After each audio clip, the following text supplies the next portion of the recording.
નમસ્તે દોસ્તો, મારું નામ રાઘવ છે. મારી ઉંમર 26 વર્ષ છે. હું એક નાના ગામમાં રહેતો હતો.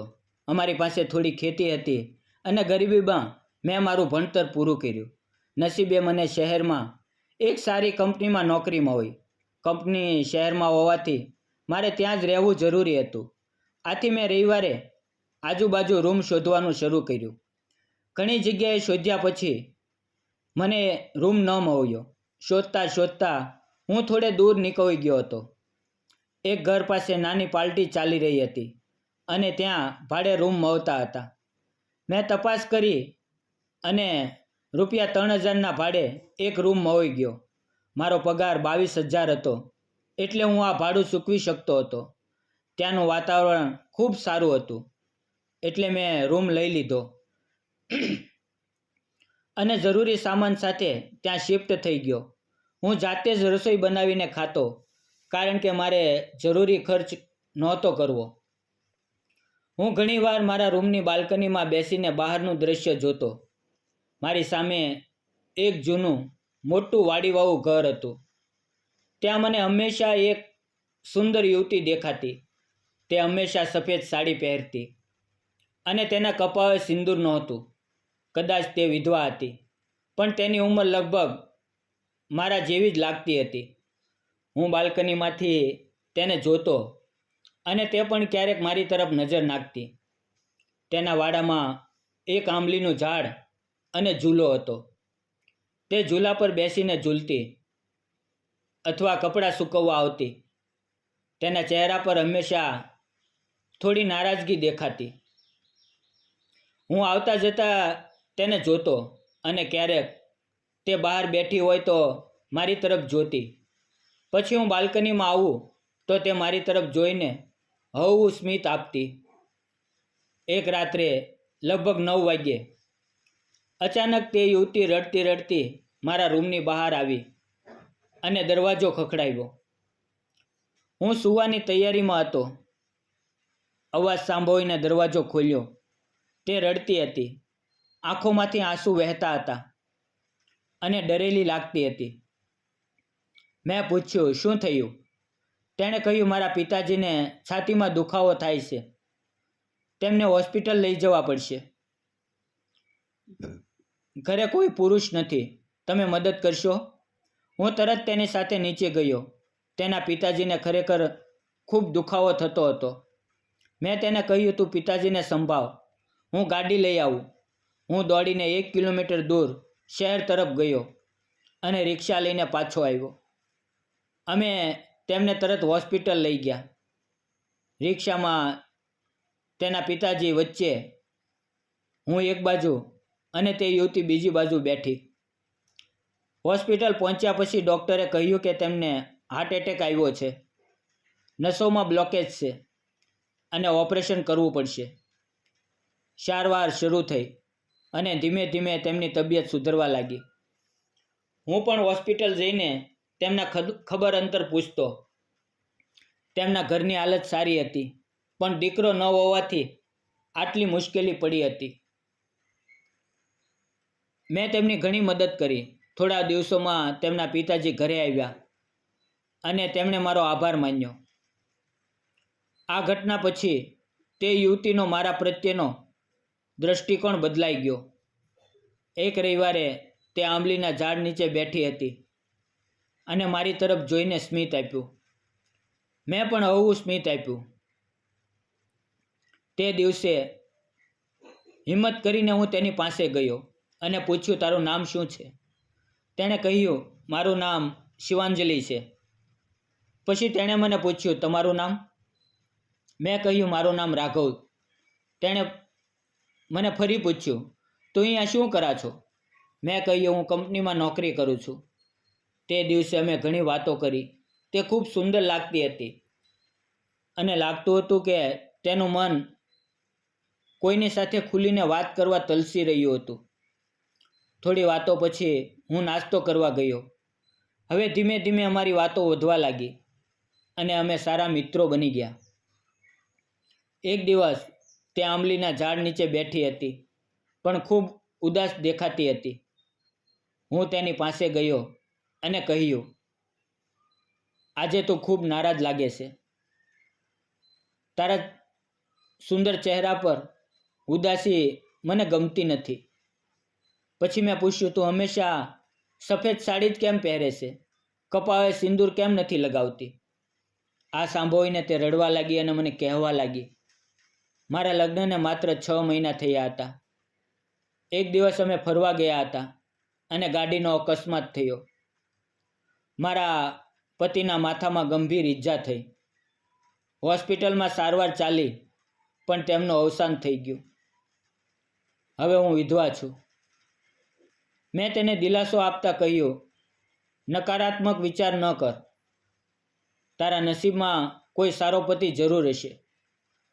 પછી તેણે મારા વિશે પૂછ્યું અને કહ્યું, તારે કોઈ ગર્લફ્રેન્ડ છે?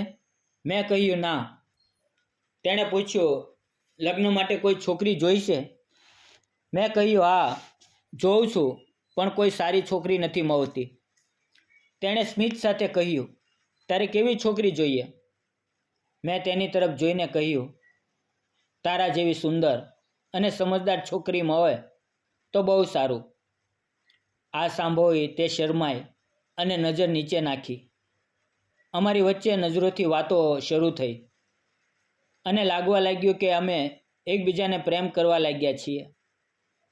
એક રવિવારે તેના મા બાપ સવારે 10 વાગ્યે ખેતર ગયા હતા અને તે ઘરે એકલી હતી.